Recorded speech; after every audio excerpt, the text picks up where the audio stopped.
Welcome to The Creative Shift. My name is Dan Blank, author of the book Be the Gateway and founder of WeGrowMedia.com. So today I want to give an update on my creative reset and really the entire concept of a creative reset. I had written about this late in 2020. The last quarter of every year, I go through an assessment process where I really look at all of my creative projects that I'm currently working on, thinking about working on, or dreaming about working on. And I really look at all of the work that I'm doing. And I spend typically about a 3-month phase analyzing how I can improve things, how I can better focus my time, how I can better serve writers and creators, the whole reason that I do this. And I've done this for years and years and years. I used to teach this process in a mastermind group that I run. I'll probably do it in a different version in the future. But last November, I wrote about my creative reset. And I've been thinking a lot about this because that work has continued on. We're now approaching the middle of the next year, and I am still working on my creative reset every single day. And I think a lot of times we think of a creative reset as this big, dramatic thing. Like you have to make a huge break from your current life to do it. You know, hey, everyone, I've quit my job. I've sold my house. I'm moving to some distant place. Or there has to be a crisis. You know, I'm leaving this form of art to embark on this new form of art because all these unbelievable things have happened to me and it's a bold new day. And those are great, by the way, if either of those work for you. For my creative reset is much more incremental. I love what I do. And like I mentioned, every year I go through this process of assessment and adjustment. And I think about a creative reset in the context I'm talking about it today as hear the bells, as a way of seeing who we are and really understanding what our experiences are. It's how to take control of how we are growing as creators. And it's a way of thinking about how we share that work with other people. And that's really the whole huge thing that I help people do, is this idea of how do we share what we're creating in a way that feels meaningful and effective. And of course, the purpose of that is a way to connect with other people, connecting your work or connecting yourself to other people, and through that, helping them in some way. Maybe it's inspiration, maybe it's something much more specific than that. And that's the ethos by which I've kind of looked at my own creative reset. So to give an update on that. So I'd set that out last November, this idea of the creative reset. And since then, I've done 2 really important things to make sure that it's been an active part of my daily life. And then I'll talk about what I'm doing with the reset in a moment. The first is I have daily calendar reminders. So I created a little calendar reminder for like 8:30 in the morning to work on this stuff. And then I click the repeat button, and I just clicked repeat every single day, 7 days a week, forever. I just didn't give it an end date. And what that means is that every morning I have to look at it. I've got to do something with it. It can't just be something that's the end of a to-do list. It has to be calendared. It has to be, I've got to make time for it. And that morning reminder is a way that I prioritize that work, because a lot of times I think we get really excited about something like a creative reset in the beginning because it seems bold and new and authentic. And we're in a process of new discovery and finding our voice. And then as month 3 and month 6 or whatever go along, it just starts seeming like work. All that excitement of like, I'm going to be a bold new version of me. Well, that is long since washed away. So adding it to your calendar, or adding it to my calendar, has been a way that I've made it a priority every single day. Okay, the second thing is that in the past, when I've worked on my creative reset, I would create essentially a presentation document to collect all of my ideas. This time I made a spreadsheet. And this has sort of changed everything for how actionable I can be every single day. So the spreadsheet basically lists out small little actions I can take to improve my work.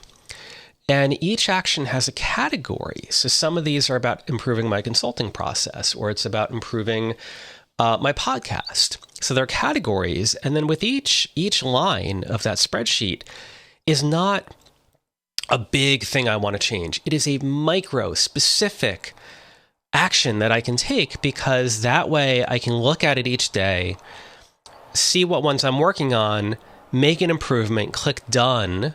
And I don't get to click done every day, and say, okay, cool, I've done that. I've moved on.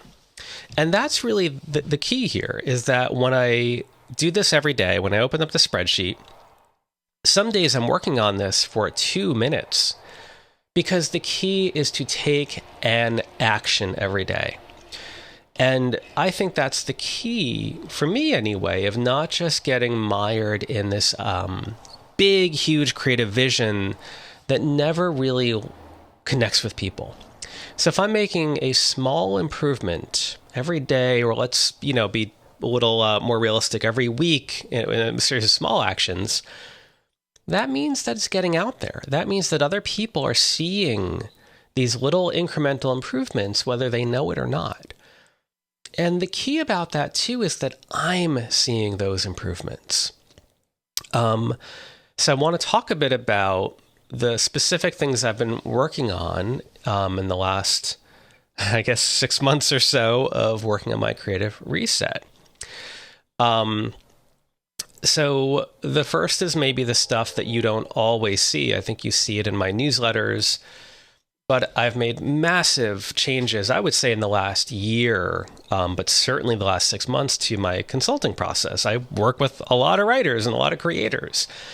Done this full time for 10 years, and it is what I love doing. It is the whole center of my work and everything that supports my family. And that process has been honed for a very long time. And this year, I've just taken every day, really, just like I'm saying, how can I make it better? How can this be a better experience? How can I better serve the people that I'm working with? And I've been surprised at how much improvement there has been. A lot of it is stuff that I've been doing for years, but I've created more of a system. I've created more of a process for people. And the results have been kind of astounding, because one, the biggest result is that the feedback from people I'm working with has been off the charts good, which I don't even have words for how that feels. Because again, I'm helping them with their goals, with their mission. The second is it has really felt easier, not easy, but easier to deliver this value, because I'm creating more systems around it on the back end of exactly what we do, how we track it, how we can give them resources easier. And I think anyone who has been on their own for any length of time probably already knows that some of what I have been fixing is inefficiencies, where I would maybe be creating the same resource for a different client, and not creating from scratch, of really getting my processes and my systems down. And it has been an incredible change, because I'm seeing how it affects the work and affects their lives. And I see how it has really made my work much better. And that has been a big life-changing shift for me, is not this idea of, okay, what new course, what new program can I launch next? Like this new shiny thing. It has been the opposite. It has been, I help let's say I help, a lot of writers I work with do pitches to podcasts. Okay, I've done this for a while. I've written so many different pitch letters, but how can I make that better? How can I really dissect a good pitch? How can I get more examples? How can I create more templates? How can I give them a resource up front that eases them into the idea? And then how can I give more value in that process? And it's been really incredible. And I think a lot of it too is it is allowing me to honor the work that I do. I'm in looking at that work more clearly, of asking how I can improve it, I'm honoring the resources and the skills that I've built over time, to say this isn't just something I should whip up in the moment that it's needed, and then 4 weeks later for a different client, whip it up out of nowhere again. I can really create a dramatically better resource.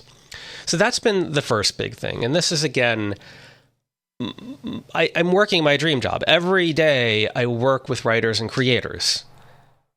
I just want that to be better and better, and I want for them to be happier and happier. And that's what that work is about. The next one is this podcast. So I'm sort of ending this season and then working on the start of a new season. And this little episode is sort of the in-between episode, I guess, of those, maybe officially ending the current season. I have done a version of this podcast really for a decade or more. When I started my company, We Grow Media, in 2010, I was doing interviews just like I do now back then.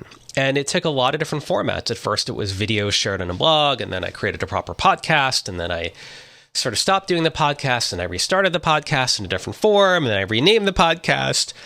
But I've been doing this for so long, and it's funny because, and I wrote about this not too long ago, that's all built on a bigger part of my lifetime with interviewing. In the early 90s, I had a fanzine, a music fanzine, where I'd physically print out copies and deliver it to music stores, record stores. And I was interviewing really amazing bands back then. I got to interview Oasis and Blur and They Might Be Giants and so many other incredible musicians and singers and bands of that era. And these are bands that I loved then. I always live in the dream. And, you know, it's neat to look back at those interviews and say, wow, I've been thinking about the same things that are in this podcast all the way back then. And before that, I was a communications major in college, and I was kind of thinking back and remembering all of the classes that I took about interviewing and interpersonal communication and organizational communication, all things that I'm employing in my podcast in one way, shape, or form. And it was neat to see how this added up to a body of work over the course of decades, even if right now you're maybe listening to this podcast, an episode of it, for the very first time. What I love most about this moment is that a garbage truck is literally outside, and you can hear trash falling into the truck. So as professional as this podcast gets, it will never get so professional there's not a garbage truck in the background. Okay, so as a part of my creative reset, I'm looking at June as this month of really envisioning the next phase of everything. So nothing's really changing, but it's all getting better. So one of those big things is this podcast. I have in my little spreadsheet that I mentioned a whole section on the podcast and all different ideas for how to improve it.